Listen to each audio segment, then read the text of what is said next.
conferencia virtual intitulada Elogio del Derecho, que será disertada por el doctor Rafael de Giorgi. Presenta esta actividad el doctor Javier Espinosa de los Monteros Sánchez, a quienes recibimos con un fuerte aplauso. Cedemos el uso de la palabra al doctor Javier Espinosa de los Monteros Sánchez. ¿Qué tal? Muy buenos días tengan todas y todos ustedes. Pues dando continuación al Congreso Internacional de Filosofía del Derecho, Jurisdicción sin Constitución, vamos a dar paso a la conferencia magistral del querido profesor Rafael de Giorgi, que tratará sobre su conferencia magistral sobre elogio del derecho, así la ha intitulado. Y bueno, antes de darle el uso de la palabra, me voy a permitir hablar sobre la síntesis académica del profesor de Giorgi.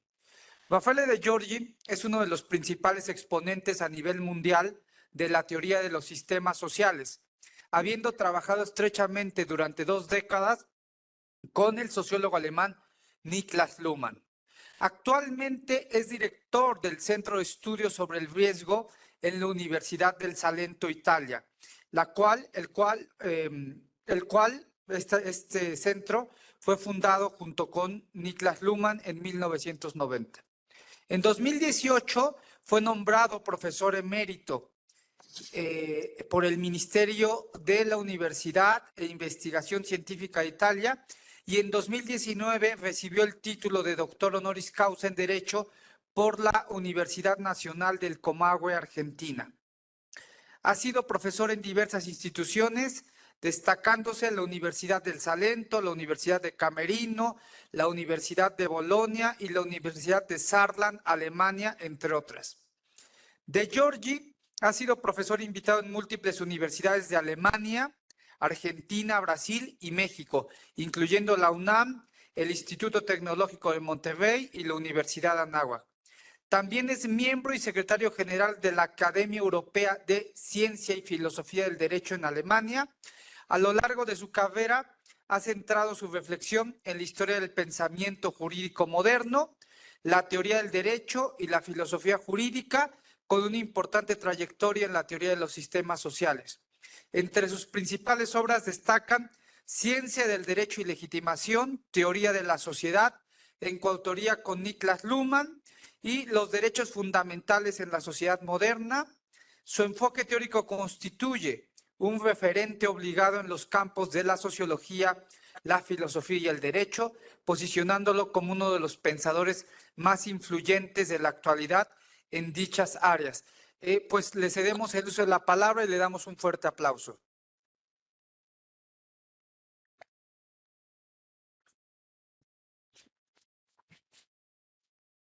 Buenos días a todas y a todos. Elogio del derecho. Ese es mi tema. Un tema que me parece especialmente apropiado para abrir este congreso, en el que debatiremos sobre jurisdicción sin constitución. Son cuestiones que atañen al presente, pero, como toda observación, la observación del presente exige que el observador se sitúe a una distancia considerable de lo que pretende indicar. Tomo mi tema, elogio del derecho, de título de una contribución que el gran filólogo de la lengua griega, Werner Jäger, escribió en 1947 en honor de Roscoe Pound. Acababa de terminar la Segunda Guerra Mundial. El mundo intentaba poner orden sobre las ruinas de una época que uno deseaba que hubiera pasado. Este mundo seguía envuelto en el polvo de una guerra y trataba de manifestarse a sí mismo la creencia en una voluntad de paz. Una voluntad que los pueblos de la tierra se comunicaban a sí mismos, pero que pronto se revelaría vacua e ilusoria. Europa estaba devastada, los demás continentes no estaban en mejores condiciones. África se había salvado parcialmente de la guerra, pero sangraba por la brutalidad colonial y la violencia que habían practicado los estados que la habían despojado durante siglos y seguían haciéndolo. América Latina pretendía abrirse a un futuro que le permitiera liberarse del imperialismo colonial, que le había concedido espacios de independencia limitados y controlados. Asia se precipitaba hacia un futuro que después de casi un siglo aún no había comenzado. Y Occidente, al otro lado del Atlántico, se preparaba para una guerra que duraría medio siglo. La guerra, que se llamó Fría, habría desencadenado y encubierto continuamente guerras calientes circunscritas, habría mantenido activos los focos calientes en todo el mundo, listos para ser encendidos, y habría durado hasta ahora. Ese mundo había experimentado lo ilícito de los estados, como lo llamaron Kelsen y muchos años después Luhmann. Eran los estados como organizaciones jurídicas los que habían practicado la prevaricación que había destruido el mundo y lo expondrían a futuras y lentas autodestrucciones diseminadas todo el planeta. Como nunca antes, lo ilícito de los estados puso de manifiesto el hecho de que la política es guerra. Una vez más, ese mundo experimentó el uso del derecho por la política como arma de su guerra.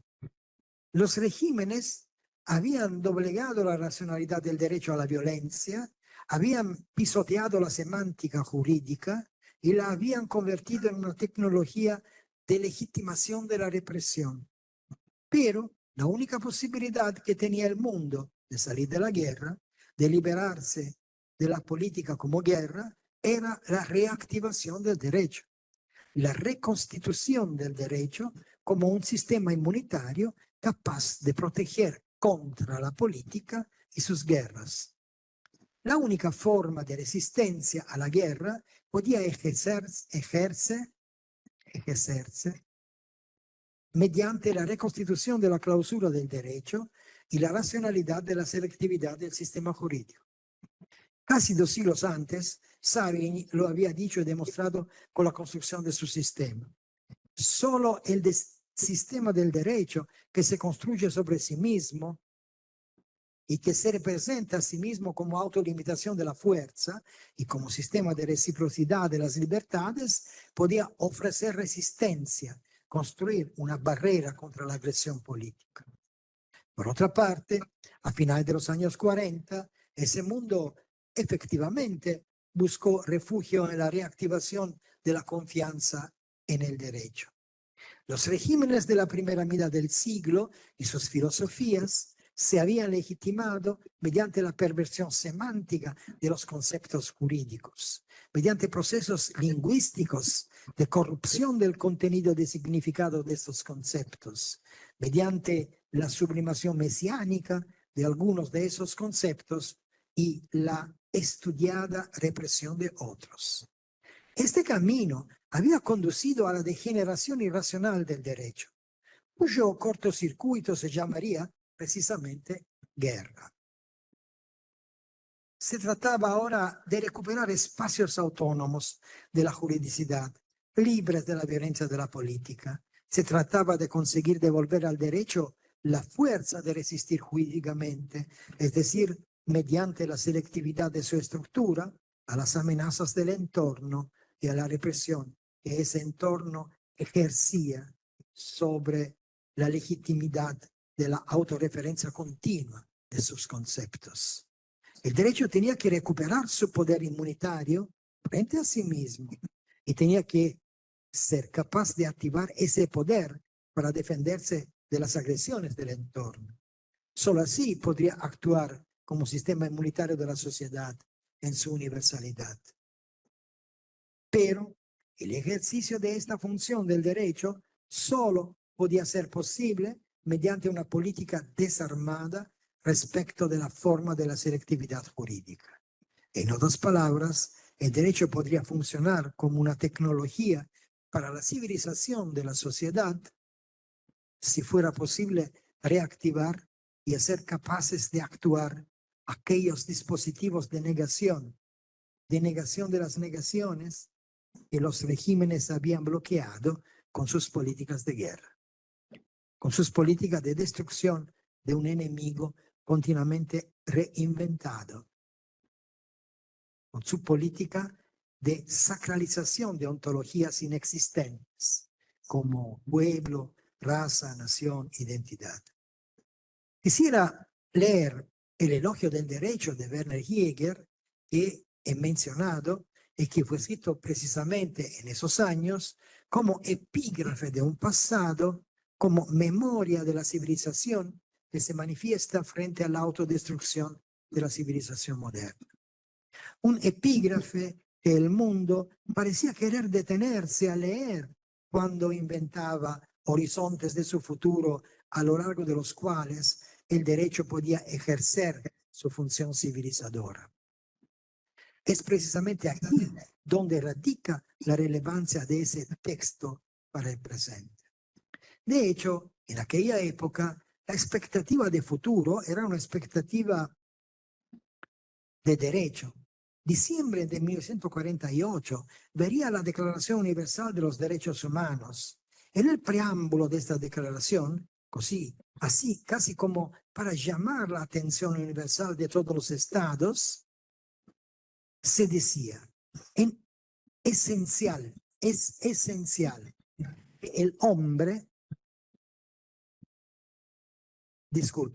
es esencial que los derechos humanos sean protegidos por un régimen de derecho, a fin de que el hombre no se vea compelido al supremo recurso de la rebelión contra la tiranía y la opresión. De esta formulación se desprende que la cuestión del presente y la posibilidad de construir futuros diferentes dependían del derecho, de la estructura de la conceptualidad jurídica, de la forma de su ejercicio, de la construcción jurídica de los espacios reales del actuar de la política y del actuar de los particulares. Los derechos humanos, que ya habían sido declarados varias veces, podían coexistir con siglos de esclavitud y con el terror de los regímenes modernos. Solo el derecho positivo podía determinar los espacios de su reconocimiento, los ámbitos de su ejercicio y los límites de su violación. Del mismo modo que solo el derecho positivo podía sofocar esos espacios si una legítima intervención política impusiera su reducción. La historia era el lugar de la materialización del derecho como límite, como obstáculo, es decir, como universo capaz de civilizar la política, la fuerza, la violencia. Los derechos humanos, a pesar de su forma universal, solo adquieren sentido a través del derecho, que es limitación, es determinación, es el modo histórico contingente de su concretización. La Declaración del 48, de hecho, expresó precisamente esta conciencia, expresó el terror a la obsolescencia de los catálogos y las declaraciones, el terror a su destrucción, a su oscurecimiento jurídico, y formuló la expectativa de una función civilizadora del derecho. El derecho es el límite que determina, que separa, que diferencia, y es por tanto el límite que permite construir realidad. El preámbulo de la declaración dice que la tiranía y la opresión, que son características de la política, solo pueden ser domadas, detenidas, controladas por el derecho. Y si el derecho es el derecho de la tiranía y la opresión, entonces la rebelión se convierte en legítima. Hay un gran elogio del derecho en este preámbulo. Es un elogio del derecho de la sociedad, del derecho de una sociedad que a través del derecho se inmuniza no solo de sí misma, sino de la memoria de un pasado que sigue presente y operando como latencia estructural de su presente. En las páginas de Werner Jäger, en las que nos hemos inspirado, el elogio del derecho es el elogio de una gran civilización. las más grandes civilizaciones del pasado, la civilización griega, que se reconoce en su idea del derecho de la justicia, que se manifiestan a lo largo de los siglos de diferentes maneras, pero con una certeza que no cambia. La posición del individuo en el universo viene dada por la regularidad y el orden jurídico. El derecho es costumbre, es apropiación, es don divino, es el nombre de la divinidad, es virtud, es límite, es el nombre del orden del tiempo, de la naturaleza, de las expectativas. En el escudo de Aquiles, la ciudad en paz está representada por un proceso jurídico. Odiseo, cuando llega náufrago a la playa de los Feacios, se pregunta, ¡ay! ¿A qué tierra de qué hombres he llegado? Violentos, salvajes, sin justicia, u hospitalarios y temerosos en el alma de los dioses. La diferencia entre la barbarie y la civilización reside en el derecho. La diferencia consiste en la forma en que se trata el otro, el extranjero. El otro tiene el rostro del derecho y se le reconoce en su derecho. Para Hesíodo, los dioses tienen nombres ligados a la justicia. La transformación que lleva del orden feudal primitivo a las grandes adquisiciones del siglo V se lleva a cabo bajo la bandera de las representaciones de la justicia, el derecho, la igualdad, dike, nomos, isonomía. Este último término, isonomía, igualdad, se utilizaba en lugar del posterior democracia. En los conceptos en los que formula la idea del derecho, los griegos ven reproducida la naturaleza de la realidad. Para Anaximandro, dice la justicia es el orden de la naturaleza que da orden al universo y lo redime del caos. Heráclito dice que para defender y mantener sus leyes, un pueblo debe luchar como quien defiende las murallas de la ciudad. La tragedia de Antígona es en todos los sentidos una tragedia del derecho.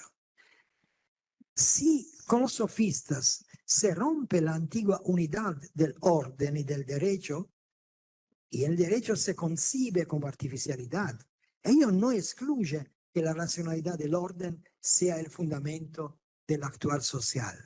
Del mismo modo que Platón situó la idea de la justicia como armonía de los elementos en la interioridad del hombre y trató la justicia social como una forma secundaria de la caridad interior del hombre. Werner Jäger concluye su elogio del derecho con una cierta amargura. Ve que con el helenismo se desintegra lo que él llama la base ontológica del derecho, es decir, la referencia del derecho al ser. Escribe que la referencia a la unidad objetiva del mundo como cosmos, como orden permanente de las cosas, se pierde para siempre.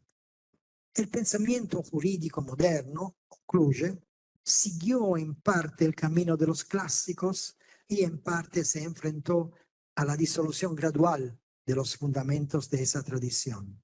La comprensión del concepto griego de derecho y su conexión con el orden cósmico, tal como lo entendían los griegos, debe marcar el punto de partida de cualquier reflexión sobre la naturaleza del derecho y su posición en nuestro mundo filosófico.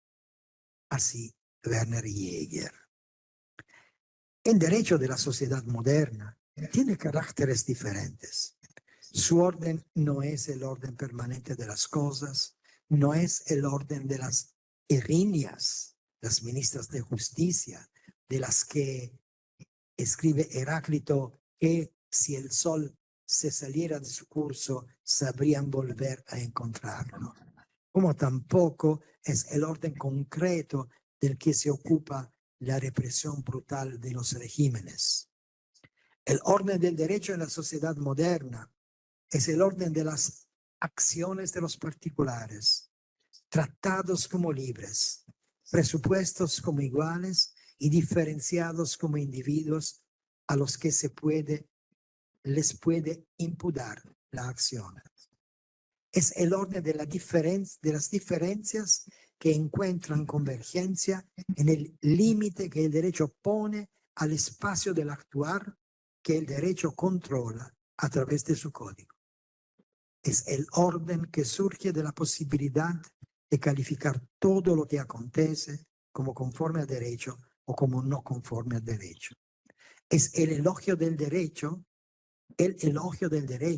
es el elogio de este orden que deja abiertos a la complejidad los espacios imprevisibles del actuar.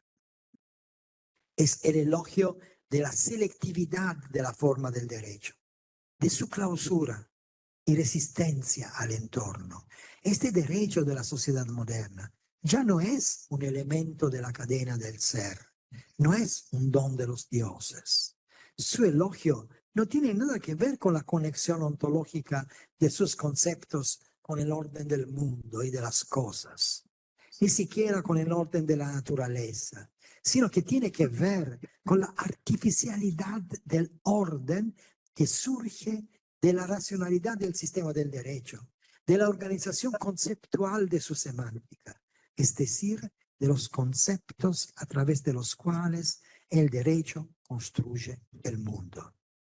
Este sistema hace posible la comunicación social por su capacidad de calificar el mundo, de atribuirle sentido, de darle un orden contingente. Liberar al derecho de sus ataduras ontológicas ha permitido liberar a la sociedad de la estratificación, de las diferencias naturales sobre las que había permanecido encadenada durante siglos. Hizo posible liberar a la sociedad de las ataduras naturales y abrirla al futuro, a las expectativas, al orden artificial de una construcción que se exponía a la racionalidad de unas razones que ya no eran naturales, sino contingentes, por tanto abiertas.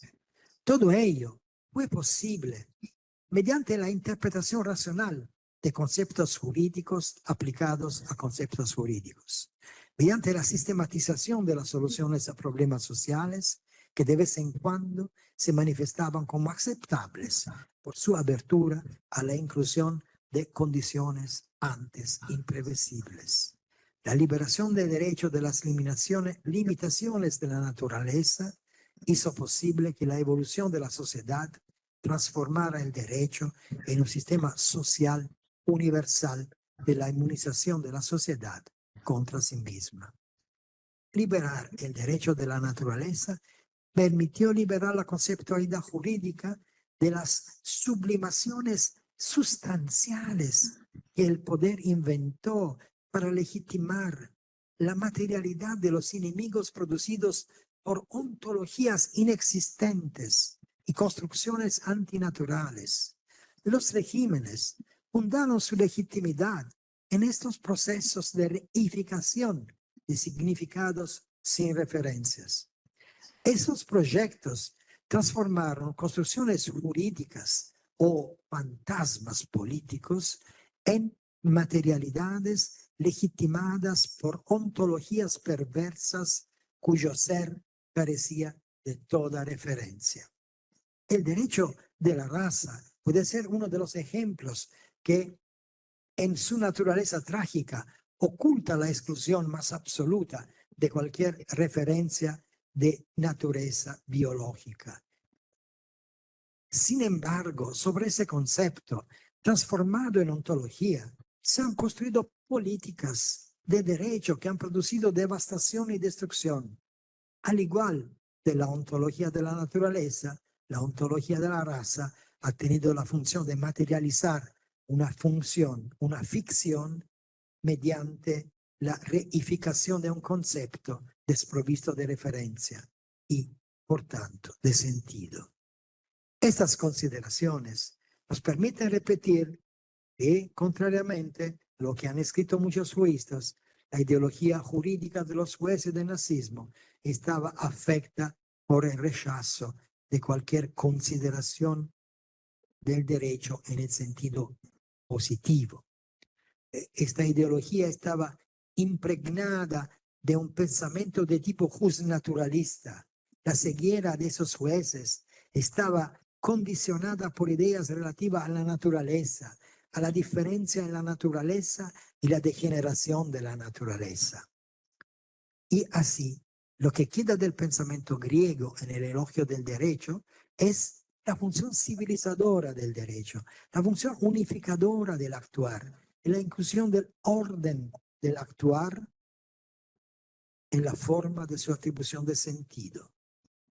Para nosotros, esto significa que el orden del derecho construye un orden artificial que incluye también a la naturaleza como construcción social, en el sentido de que el derecho construye el orden dentro de sí mismo y por tanto puede adecuar su complejidad a la complejidad del entorno. La justicia del derecho es la capacidad del sistema para adecuar a la complejidad amenazante del entorno, a lo que el derecho confiere sentido, porque el derecho es el esquema universal de la atribución de sentido jurídico a todo lo que acontece y por tanto también a lo que se sigue tratando como naturaleza o realidad. Esa selectividad tiene el lugar de su continua activación y reproducción en la jurisdicción. El trabajo jurisdiccional ocupa al centro del sistema. La jurisdicción no es la actividad de aplicar el derecho, como suele decirse. Tampoco es la mera interpretación del derecho. También es esto, pero en realidad es construcción del derecho, es activación del sistema en la forma de su selectividad, como hemos dicho, es lo que realmente es el derecho. Calificación de sentido, atribución de significado, imputación de hechos como acciones. En esta calificación del sentido se hace evidente la diferencia entre el derecho de la política, el derecho de la economía y el derecho del derecho. Y en efecto, la política produce derecho como resultado de decisiones surgidas de programas políticos que adquieren el rostro de premisas de toma de decisiones. La jurisdicción, en cambio, produce derecho como resultado de la imprevisibilidad, como resultado no programable de la actividad de toma de decisiones continua. Claro, las decisiones de las políticas ya están decididas en la construcción política de la realidad, de la que surgen los propios temas de la política. La actividad judicial, en cambio, surge de la imprevisibilidad del caso y solo está vinculada a la justificación jurídica de la decisión. Es evidente que también puede decirse que la decisión judicial ya está decidida y las premisas de la decisión pueden buscarse en las convicciones, actitudes, presupuestos morales, políticos, ideológicos del decisor. Pero todo este mundo interior debe quedar oculto, no puede emerger en la decisión, debe dejarse filtrar por la cultura jurídica, es decir, por ese patrimonio de sentido dentro del cual se produce la actividad jurisdiccional y que tiene su historia individual y compartida en lo que se acostumbra a llamar la formación del jurista. La limitación de la motivación y la posibilidad de revisión de la decisión abren el espacio a una congruente, estable y abierta imprevisibilidad del derecho como resultado de sí mismo, es decir, de su ser decidido simultáneamente en diferentes lugares del sistema. De este modo, podemos decir, utilizando una vieja fórmula de Luhmann, que se pone en funcionamiento la capacidad del sistema jurídico para comprender y reducir la complejidad y restablecer la justicia del entorno en forma de congruencia entre la complejidad del entorno y la complejidad del sistema. Pero sobre todo se pone en juego la capacidad de inmunización del sistema. La fuerza conceptual de la que está constituido el sistema inmunitario del derecho, su capacidad de resistencia se manifiesta en la jurisdicción. El derecho inmuniza a la sociedad contra sí misma, pero para cumplir su función debe ser capaz de inmunizarse contra el entorno, de mantener alto un nivel de indiferencia y de clausura. En el entorno del derecho, la amenaza inmediata surge de la continua intervención del sistema político. Este sistema, de hecho, pretende colonizar el derecho como arma de su guerra. La política tiende a reapropiarse continuamente del derecho para controlar e impedir así la imprevisibilidad de la acción jurisprudencial. Es decir, para neutralizar las consecuencias de la diferenciación entre la política y el derecho. Una diferenciación que es típicamente moderna y que ha hecho posible la afirmación de esa circularidad paradójica que llamamos de democracia y que consiste en que el poder tiene su legitimidad en el derecho que produce y al que se somete. Desde la segunda mitad del siglo XVIII, la unidad originaria de la diferencia entre política y derecho se sedimentó como programa en las constituciones. Las constituciones delimitan los espacios de la compatibilidad de la política con su entorno. Determinan los límites de la diferencia de la política y el derecho y la forma de su conexión. Por ello, la política redetermina continuamente su compatibilidad con el entorno dotándose de constituciones. El sistema político necesita autoidentificarse, determinarse, darse una autocolocación a través de una voluntad constituyente que reformule la compatibilidad del sistema político y de la sociedad.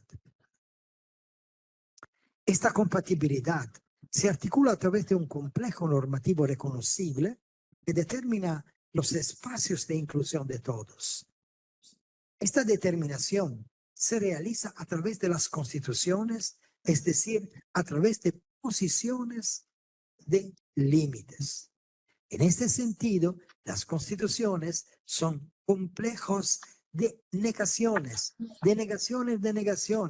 de prohibiciones, a través de las cuales se controla la contingencia de las presiones político-patrimoniales financieras, la complejidad de las expectativas de inclusión y se hace accesible a las decisiones políticas y jurídicas la complejidad social de una sociedad en la que la centralidad sigue ocupando el sistema de la economía. Las constituciones no son complejos de normas supraordenadas que regulan el comportamiento. Son dispositivos de regulación de las relaciones entre el sistema político y su entorno interno de la sociedad. Tanto en las antiguas sociedades mediterráneas, decía Luhmann, como en la moderna sociedad burguesa, el sistema político responde a las transformaciones evolutivas, en particular de la economía, con constituciones, con la producción de contextos jurídico-políticos de sentido que transforman la complejidad social en posibilidades de decisión política y jurídica. La forma de las constituciones modernas evoluciona hacia la adquisición de conexiones universales de significado que evocan el tenor de las formulaciones de la vieja Ilustración y las expectativas de universalidad que iban unidas a ellas. Este camino tiene que ver en realidad con la transformación de la diferenciación social y como resultado de la especificación de los sistemas requiere la inclusión universal de todos en los sistemas sociales particulares. Por supuesto, la inclusión no garantiza nada, salvo que las antiguas formas de selectividad social son constituidas por nuevas formas específicas de cada sistema social. La conexión entre forma de diferenciación y forma constitucional de la compatibilidad del sistema político con el derecho y la economía requiere la adquisición de un nivel cada vez más alto de abstracción de la semántica constitucional. Porque cada vez más alta debe ser la indiferencia de la política al actuar de los particulares y las consecuencias de la selectividad de los sistemas sociales particulares. Eso significa que cuanto más altas sean las configuraciones ilustradas de la semántica conceptual de las constituciones, tanto más su vínculo con la diferenciación abre espacio para la legitimación de prácticas jurídico-políticas de carácter contrailustrado. Y puesto que el contenido de las constituciones reside en los que pueden excluir, no en lo que pueden que ellas incluyen, el espacio de compatibilidad del sistema político puede ampliarse en relación con las contingencias y la percepción política de las contingencias. Por esta razón, el Estado constitucional moderno ha alcanzado un alto nivel de abstracción y, por tanto, de compatibilidad jurídico-política con lo que Marx llamó hace 2 siglos las condiciones materiales de existencia o relaciones económico-sociales, o, dicho de otro modo, con la forma de la selectividad del sistema de la economía y la forma de su existencia a los confines internos de su entorno. Es el límite en el que este sistema mantiene a distancia tanto el derecho cuanto la política. Es precisamente aquí, a lo largo de estos límites, donde tiene lugar la convergencia de las funciones de negación en las que consiste el contenido de sentido de las constituciones. La evolución de las constituciones hacia niveles cada vez más altos de inclusividad, es decir, de abstracción universalizadora, flexibiliza la compatibilidad entre sistemas en sus fronteras, reduce la resistencia y oculta la latencia funcional que caracteriza específicamente a sociedades como las latinoamericanas.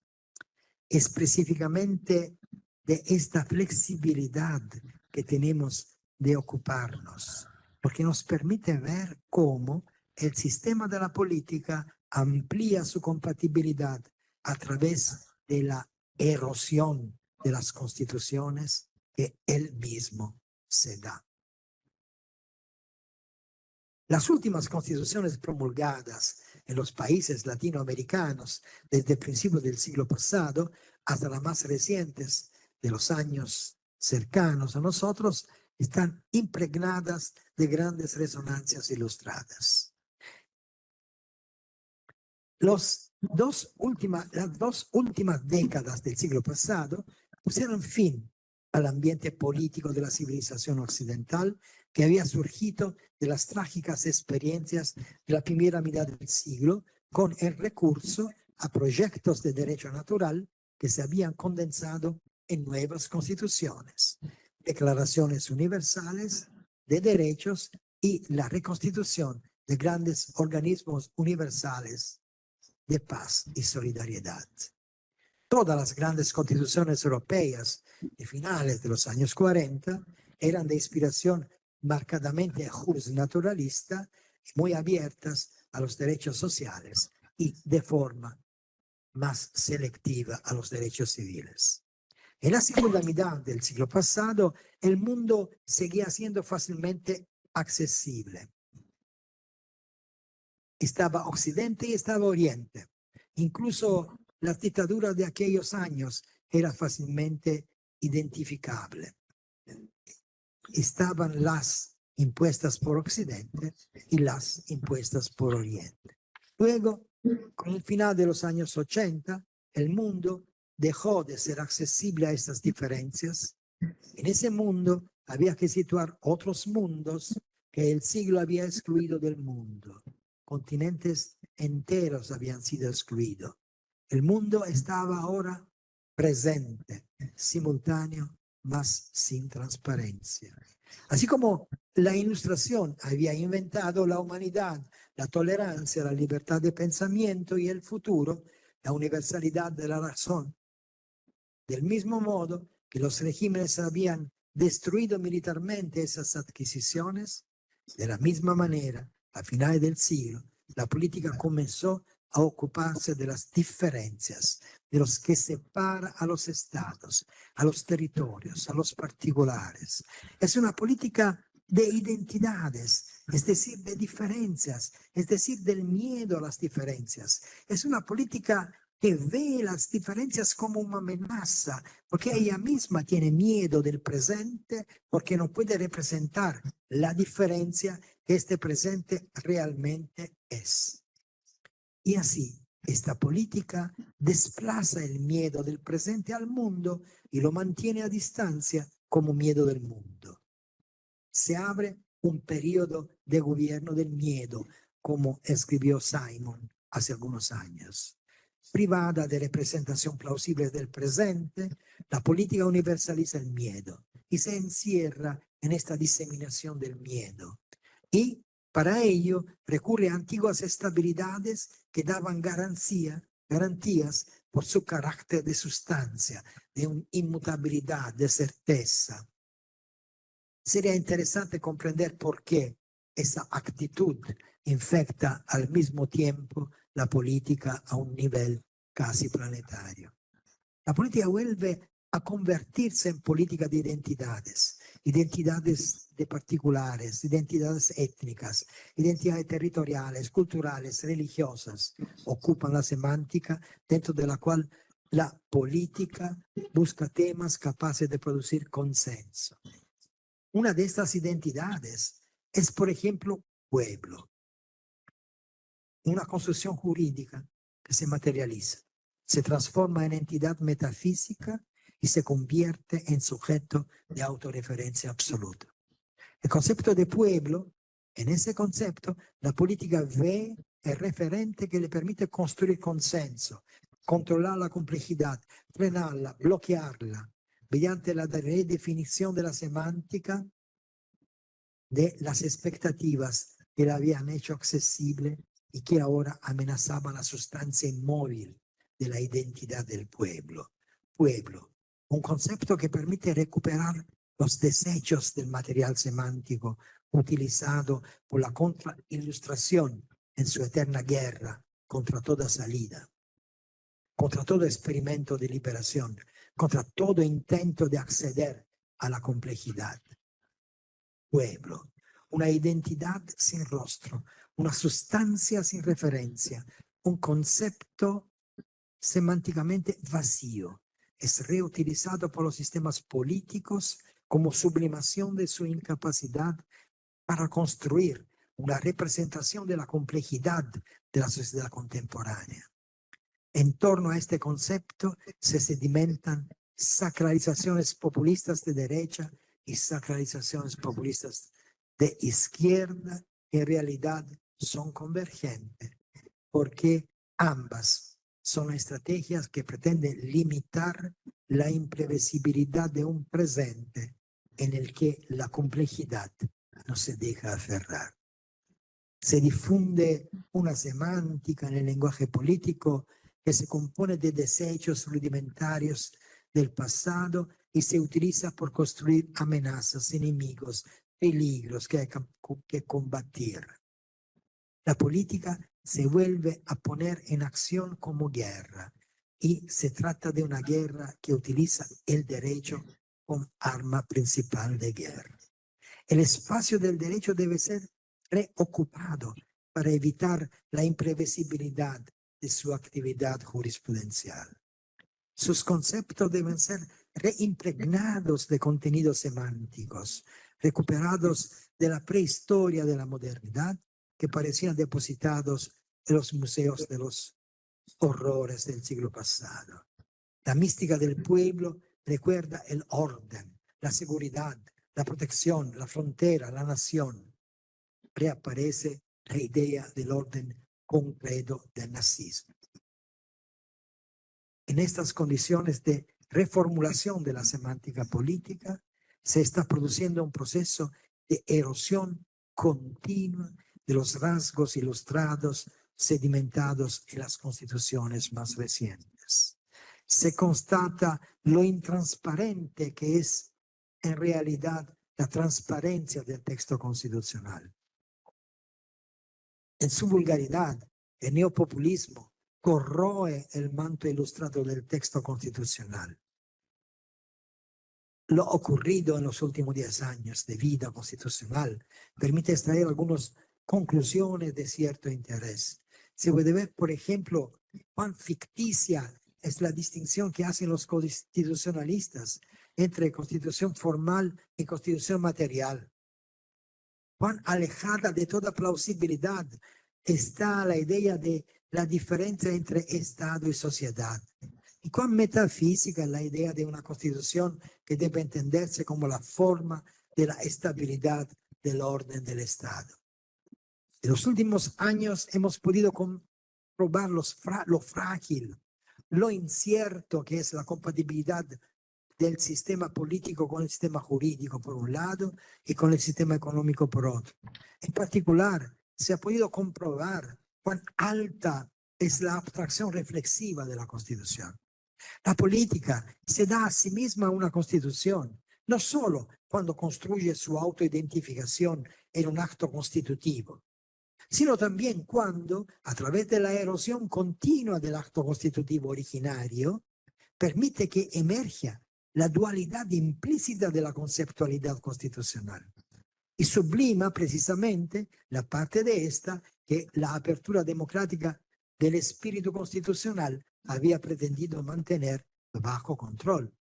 Las garantías constitucionales pueden interpretarse en el sentido de protección universal o en el sentido de protección de una sola parte. Habiendo inventado al enemigo, tiene la función de proteger a un fantasma inexistente como el pueblo de un fantasma inexistente como el enemigo inventado. La reflexión de la Constitución sobre sí misma, pues, deja ver la unidad de la diferencia entre las dos partes de la duplicidad de la que se componen los conceptos constitucionales. Son dos partes que se oponen, que se niegan mutuamente, que condensan la convergencia de las actuaciones de negación que caracterizan a la Constitución y de este modo exponen al derecho al yugo de la política, que se expone al yugo de la economía. Se puede ver cómo, bajo el peso de este yugo, la Constitución sucumbe, sumergida por los escombros de sus interpretaciones. El proceso de erosión continua de la Constitución opera a pesar del pleno funcionamiento de cualquier forma de control constitucional. Se trata de un proceso de desgaste normal de la semántica de los conceptos constitucionales realizado a través del desplazamiento continuo de la intervención político-legislativa hacia el lado de la redefinición de los límites implícitos en las negaciones que están constituidas en las constituciones. La duplicidad, la estructura ambivalente de principios y garantías escapa fácilmente a la posibilidad de una declaración de violación constitucional. Por otra parte, la otra cara de la duplicidad se respecta siempre a través de la extensión populista de la afirmación de las protecciones. La defensa populista de la familia y la procreación en Italia ha destruido cualquier espacio para el reconocimiento de formas de procreación ajenas a la familia tradicional. La defensa de las fronteras ha legitimado la deportación de inmigrantes y podríamos continuar con tantos ejemplos. Y así, pero, si el barco de una organización humanitaria que rescata migrantes se le impide atracar a un puerto porque supuestamente está aplicando una política de defensa de las fronteras nacionales, la Constitución no puede impedir la activación de esta política. Lo único que se produce es una dislocación del problema que se convierte en una discusión sobre la naturaleza de la defensa de las fronteras, es decir, en una cuestión política que escapa al filtro jurisdiccional, hasta el punto de no negar los límites impuestos por las negaciones de las que están hechas las constituciones. Pero ya la dislocación del problema tiene una función corrosiva. Los organismos supranacionales y los tribunales internacionales siguen existiendo, pero la eficacia de sus decisiones se reduce en gran medida a un nivel de desconocimiento compartido. La erosión de la Constitución opera directamente sobre la jurisdicción.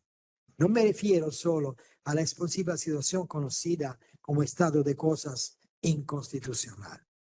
Me refiero a la sutil intervención en el lenguaje del derecho que produce la legislación, que los populismos sitúan en el límite de la tolerabilidad semántica de la tradición del pensamiento jurídico. Durante los últimos 30 años, la política ha trasladado a los tribunales la carga de resolver conflictos que el lenguaje legislativo de la política dejaba indeterminados y ha impuesto a los tribunales la función exclusivamente política de construir vías de resolución. Las cuestiones de trabajo, medio ambiente, sanidad eran tratadas por un activismo judicial que tenía una función supletoria a la inercia calculada de la política. Ahora, sin embargo, la jurisdicción tiene lugar en la presencia de un entorno conceptual que ya no puede referirse a las prácticas interpretativas constitucionales. Esas prácticas se apoyaban en negaciones constitucionales que a su vez contaban con el apoyo de la opinión pública, de movimientos políticos, de representaciones de una semántica de la sociedad abierta. Ese apoyo procedía de una representación de la función del Estado como garante de la accesibilidad de todos a los bienes sociales. Ahora, la jurisdicción se confía a sí misma. La deportación es una práctica generalizada. La discusión de la sanidad como función pública es una realidad casi universal. Las armas de la política son las mismas que se utilizan en la política de las armas. La colonización política de la acción judicial se practica mediante la erosión populista de la conceptualidad del derecho, mediante la continua refundación populista de las constituciones, mediante el descrédito de las decisiones judiciales que ponen obstáculos de conformidad constitucional a la política de gobierno del miedo y mediante la construcción de factos jurídicos que, con el objetivo declarado de prevenir riesgos, reducen espacios del actuar que antes se consideraban lícitos. Pero esta colonización alcanza su nivel más preocupante en el estigma del control popular de quienes integran el poder judicial. El juez no debe ser la boca que pronuncia la palabra de la ley, como exigía el viejo Montesquieu. Hay que poner fin a la imprevisibilidad de esas palabras. 1933. Carl Schmitt escribió un panfleto para legitimar la Ermächtigungsgesetz, la ley de plenos poderes, al futuro nazismo. Señaló que nunca la pregunta quis judicabit, ¿quién judica?, había sido tan decisiva como ahora. Siempre se han hecho demandas y exigencias con respecto a la personalidad creativa del juez, decía él. Pero la palabra personalidad, escribió, se utilizaba en el sentido del individualismo liberal, no en el sentido del concreto pueblo alemán. Ahora bien, lo que hay que asegurar, lo que hay que determinar es, palabras de él, la verdadera sustancia de la personalidad. Y esta sustancia consiste en el vínculo con el pueblo y en la identidad de naturaleza, en la identidad de especie que vincula al pueblo a todo hombre encargado de la representación, interpretación y aplicación del derecho. Para el filósofo del nazismo, la vinculación de la jurisdicción al concepto mesiánico del pueblo no era una cuestión política, era una cuestión, como él dijo, de teoría del conocimiento. Escuchen sus argumentaciones. Escribe: todo derecho es el derecho de un pueblo. Es una verdad de la teoría del conocimiento que solo aquellos que forman parte de la comunidad que produce el derecho y pertenecen a ella en su existencia, solo ellos pueden ver correctamente los hechos, oír correctamente las expresiones, comprender correctamente las palabras y evaluar correctamente las impresiones de los hombres y las cosas. Jurisdicción sin constitución. Kelsen había tardado toda una vida en demostrar lo absurdo de esas afirmaciones. La historia había tardado unas décadas en abrir el abismo al que esos absurdos habrían conducido al pueblo y a su derecho. Nosotros, por nuestra parte, seguimos escribiendo nuestro elogio del derecho, que es el elogio de la certeza de un derecho que se expone a la interpretación y de una interpretación que se expone a su revisión y de nuevo de una revisión que se expone a más revisión. El elogio del derecho de una jurisprudencia capaz de inmunizarse de la política y de sus mitologías condensadas en normas. El elogio del derecho de una jurisdicción capaz de observar la circularidad de la estructura de su racionalidad y de reabrir continuamente los espacios de negación que constituyen las constituciones. Es el elogio del derecho de una jurisdicción que sabe que es el resultado de sí misma y que construye la realidad a través de la construcción jurídica de sentido. De una jurisdicción que es responsable del mundo que construye, porque ella misma forma parte de ese mundo y de los espacios del actuar que contribuye a abrir cada una de las decisiones. Nuestro elogio del derecho es el elogio de una construcción de sentido del mundo que pueda inmunizarnos de la contingencia mitológica de una política, del destino y del miedo.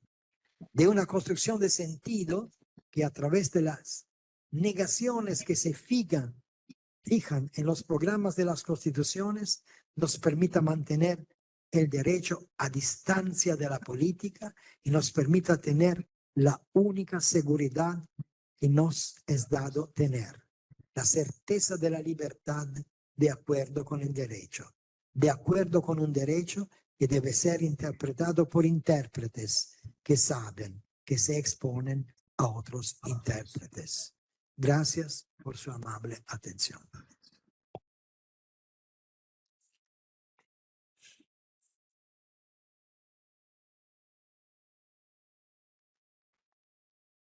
Solamente decirlo muy puntualmente, el profesor de Giorgi nos ha descrito la forma en que la política moderna opera a través de la guerra, a través de la violencia, y que la política intenta colonizar el derecho, ¿no? Es decir, ocupar los espacios del derecho, y ha estado erosionando precisamente las constituciones, los rasgos ilustrados de las constituciones, y frente a ello nos dice que el elogio del derecho es que el derecho pueda operar a través de su propia racionalidad como un sistema autoinmunitario de la sociedad. Y bueno, por cuestiones de tiempo solamente se dará paso a una pregunta. Si alguien gusta realizarla, el doctor de Giorgi ya está conectado.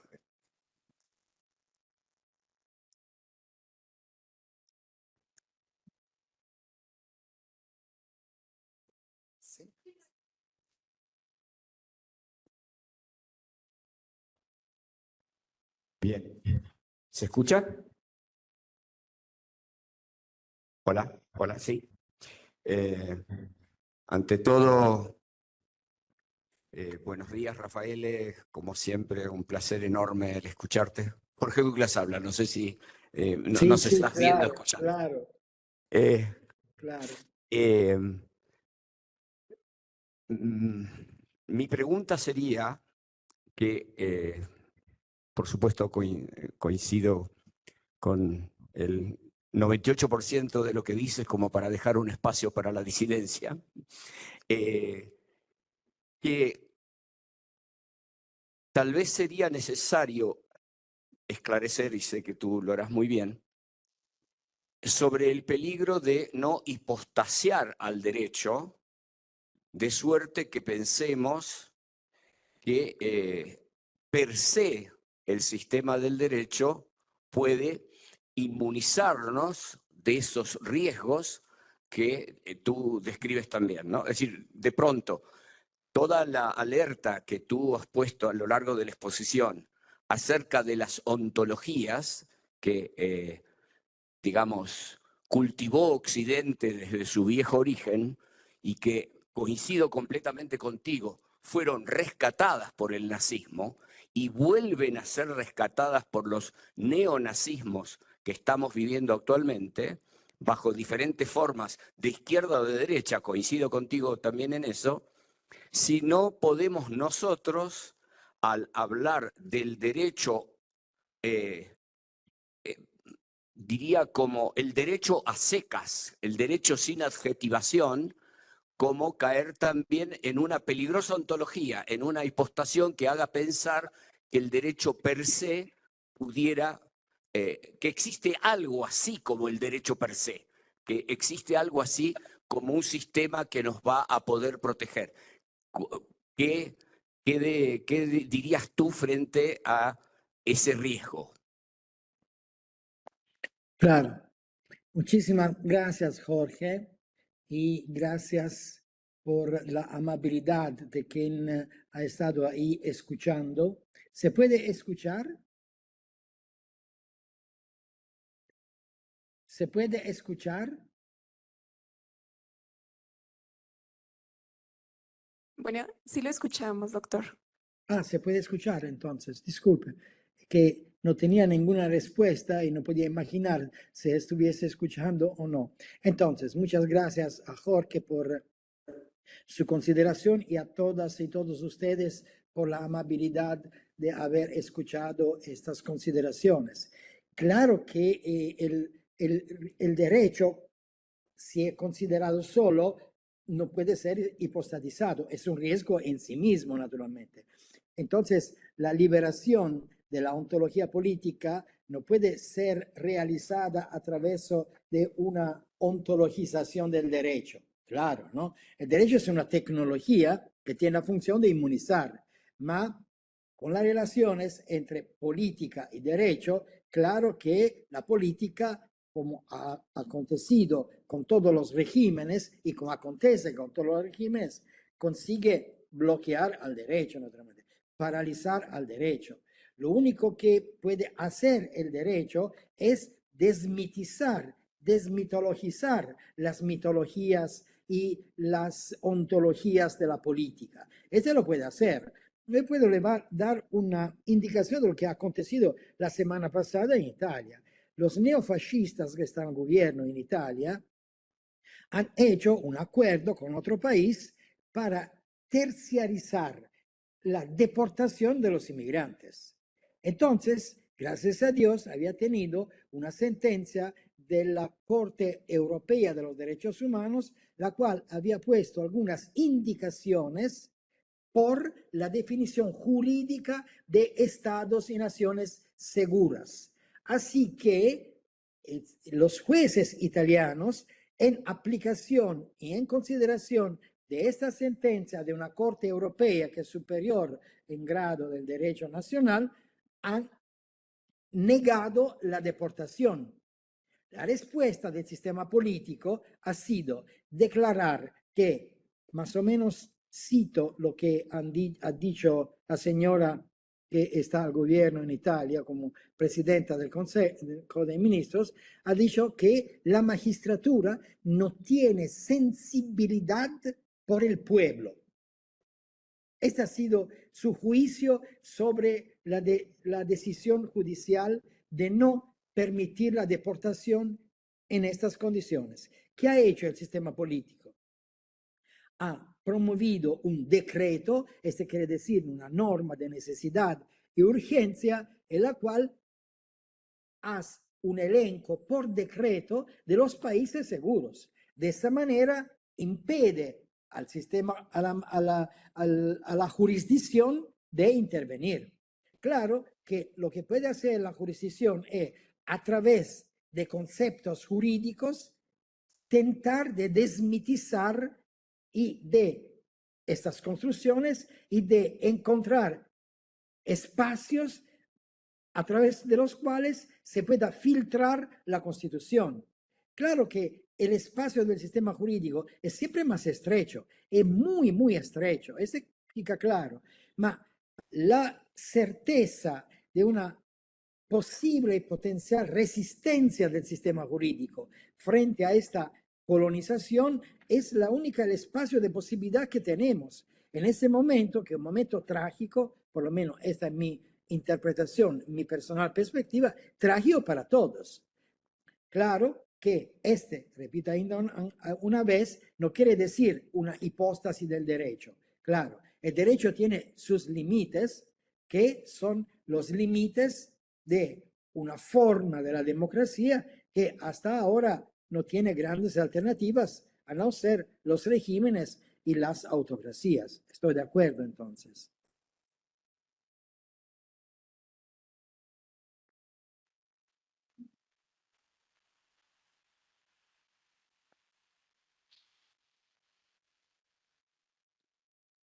Pues muchas gracias y bueno, vamos a continuar con este Congreso Internacional. Gracias.